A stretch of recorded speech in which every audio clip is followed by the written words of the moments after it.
Yeah, so there was new reporting last night that was published regarding how the Saudi OPEC cut situation unfolded. It's kind of a two-part question related to that. First, is it accurate that the Saudis repeatedly assured you that production was going to be increased, not cut, in the months leading up to the cut, that U.S. officials weren't aware that a cut was coming until it was actually imminent? And then secondly, one Democratic lawmaker, Virginia's Connolly, said that there's now embarrassment, was his word, as the Saudis are merrily going on their way after this entire episode went down. Do you have a response to that? Somebody from the president's own party characterizing the situation that way in the meeting with MBS from earlier this year. What's unfolded from that? A couple of things, Dylan. I'm not going to get into specific diplomatic engagements, but I think you've seen even Saudi officials dispute some of the claims that have come out over the course of this week.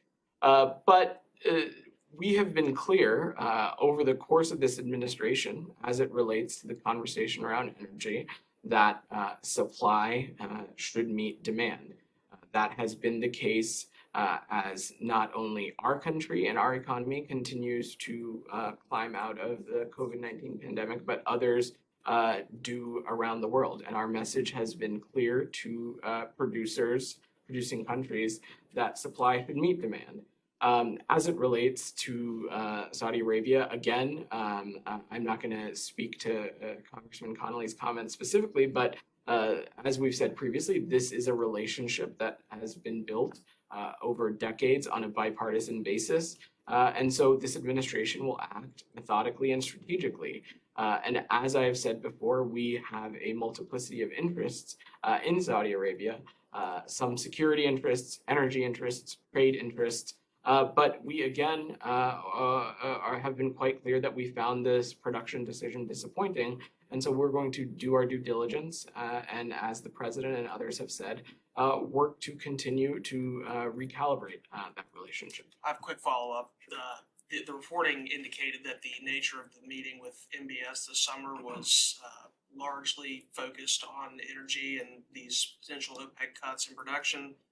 You mentioned that there's a multiplicity of facets to the relationship, and the administration has maintained that meeting was not all about oil. Do you still assert that that's not the case? It wasn't a meeting all about oil? I do assert that. I was in Jeddah with the secretary and the president on that trip, and there were a number of finite things that came out of that trip. Like I said, we have a multiplicity of interests with Saudi Arabia, and continue to believe that to be true.